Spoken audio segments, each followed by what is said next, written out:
नमस्कार मित्र हो, आपल्या चॅनलच्या एका नवीन व्हिडिओमध्ये मी मयूर पाटील तुम्हा सर्वांचं मनपूर्वक स्वागत करतो। तर आता आपण आहोत भगवती नगरला।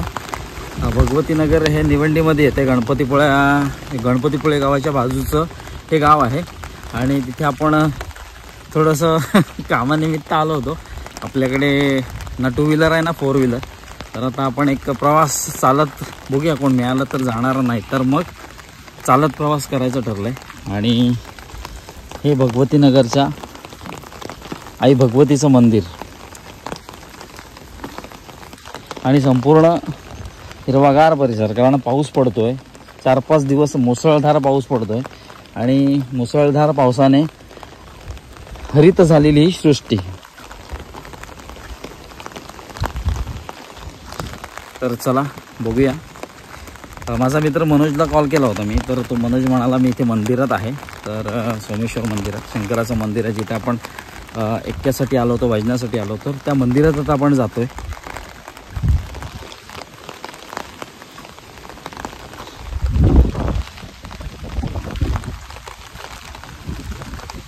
आपल्याकडे छत्री आहे, वारा एवढा बेफाट आहे ना की छत्री आपलं कधी पॅराशूट होऊन वर जाऊ आपण कळणार पण नाही इथे।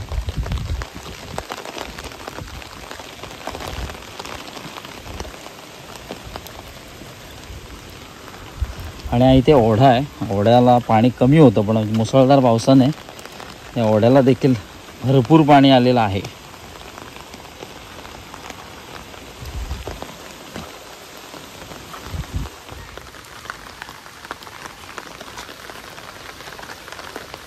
तर हे देव त्र्यंबकेश्वर मंदिर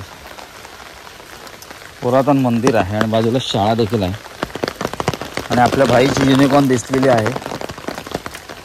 मनोज भाई आतमध्ये पूजा करतोय। मनोज, हे मनोज, असू दे, पूजा करण्यात व्यस्त आहे।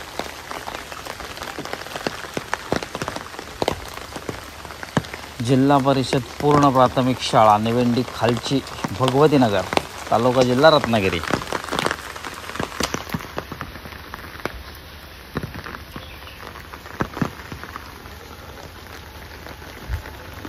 आणि हा आजूबाजूचा मंदिर परिसर।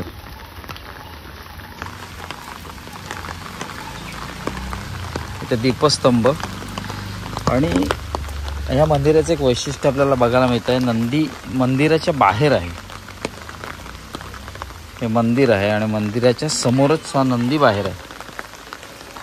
तसं आपण बघतो की मंदिरात अगदी शिवपिंडीच्या समोर नंदी असतो, पण या मंदिराच्या बाहेर नंदी आहे आणि आपल्या भाईचं दर्शन झालेलं आहे, मनोज भाई, आणि थोडा मला दिलासा मिळालेला आहे।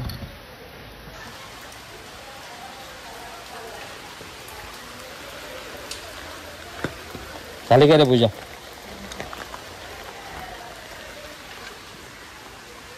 तर हा मंदिर परिसर इथे गेल्या सोमवारी, शनिवारी की सोमवारी, गेल्या सोमवारी इथे एक्का होता, त्या एक्क्याला आपण इथे आपलं भजन मंडळ घेऊन आलो होतो आणि हरिनाम आपण भजन म्हटलं होतं, हरिनाम गायलं होतं।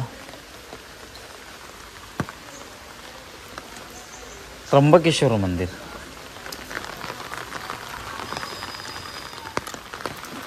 तर आमचे मनोज भाई तयार झालेले आहेत, त्यांनी कोट घातला आहे, पण आपण मात्र असेच आहोत। देवासारखा भेटलास रे, देवासारखा फोन उचललास तू पहिला। नाही तर आमच्या मनोज भाईंची खासियत आहे फोन न उचलण्याची।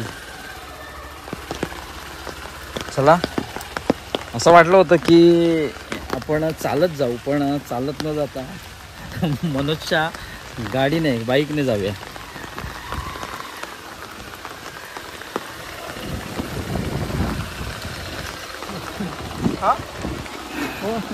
अवकाश माटी छत्री आहे माझ्या, अवकाश। चला, तर आपला प्रवास सुरू झालेला आहे बाईकवरून भगवती नगर टू मालगुण।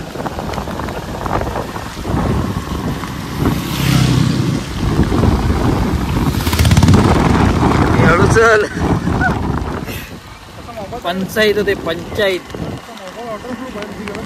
नाही वॉटरप्रूफ आहे पण नको. तर मालगुणमध्ये आपण हॉटेल वैभवमध्ये नाश्ता करायला बसलो आहे. पाऊस होता आणि छत्री धरून बसलो होतो त्यामुळे मला तेवढं जमलं नाही शूट करायला. तर मालगुणमध्ये आलो आणि वैभव हॉटेलमध्ये बसलो आहे मी आणि मनोजने रस्सावडा मागवला, मी मिसळ. आणि आता यथेच्छ ताव मारणार. नंतर मनोज घरी सोडेल मला आणि नंतर मग मनोज त्याच्या घरी जाईल. तर याचं समीकरण असतं कधी कधी, एक अनवॉन्टेड टाईम किंवा जी वेळ असते म्हणजे अपेक्षित नसलेली वेळ असते तर ती आपल्यासोबत कधी कधी घडत असते आणि मग त्यातून एक वेगळी मजा येत असते. तर असाच प्रवास असाही असं पण म्हणू शकतो आपण. पावसाने थोडी उसंत घेतली आणि पडणाऱ्या पावसात आम्ही आता नाश्ता करायला बसलो आहे. तर हे हॉटेल वैभव, मालगुणला कधी आलात तर इथे नक्की भेट द्या. इथे देखील छान नाश्ता मिळतो.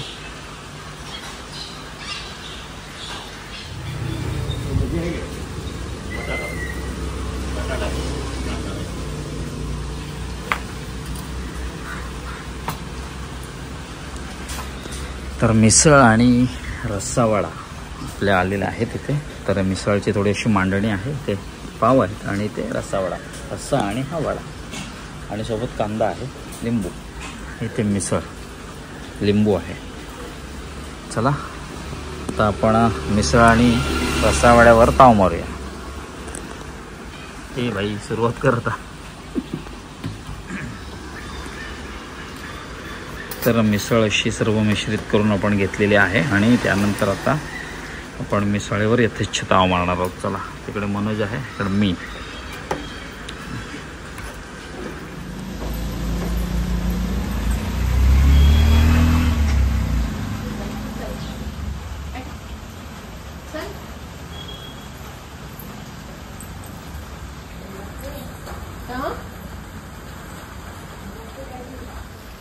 तर संपूर्ण ही मालगुण बाजारपेठेतला रस्ता आहे आणि अगदी रस्त्यालगतच हे हॉटेल वैभव आहे.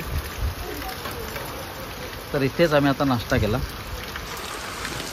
छानपैकी मिसळ खाल्लेली. मिसळ छान आहे, मिसळचा दर्जा देखील छान आहे, पॅटीस देखील छान मिळतो. तर पावसाचा जोर जरा वाढत चाललाय. मस्त. चल आता मला भिजत यायला लागणार बहुतेक. तर चला, पावाबद्दल सांगायचं झालं तर स्पॉन्जी होते, मस्त पाव होते. मी एक एक्स्ट्रा घेतला, मनोजने 2 पावावर भागवलं. ए भाई जास्त का नाही घेतलेस पाव? बडा पॅकेट छोटा मला. बडा पॅकेट छोटा नाही, मनोजचं खाणं एकदम मजबूत आहे पण तो दाखवत नाही आपल्याला. आपल्याला दाखवत नाही तो. पण ए निघूया. चल, मनोजने पूर्ण असं रेनकोट घातलेला आहे आणि मी मात्र आता भिजत जाणार आहे. पाऊस जबरदस्त वाढलाय. चला निघूया आता. आणि हे हॉटेल वैभव कधी आलात तर नक्की व्हिजिट करा. शुद्ध शाकाहारी, अगदी रोड टचच आहे. हा मेन रस्ता आहे ना, तर रोड टचच आहे. तर फायनली मनोज भाईने आपल्याला घरी सुखरूप सोडलेला आहे. आधी मनोज फोन उचलत नव्हता. असेच भाऊ आपल्या उपयोगी पडतात कधी. मस्तपैकी भगवतीनगरपासून आपला प्रवास सुरू झाला. तो थेट आलो मालगुणला, नाश्ता केला वैभवमध्ये आणि त्यानंतर मग मनोजने मला घरी सोडलं आहे. चलो भाई निकलते अभी.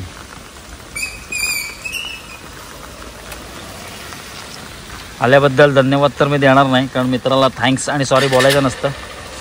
चल सावकाश येणार आहे संध्याकाळी. ओके चलो. हां चल सर.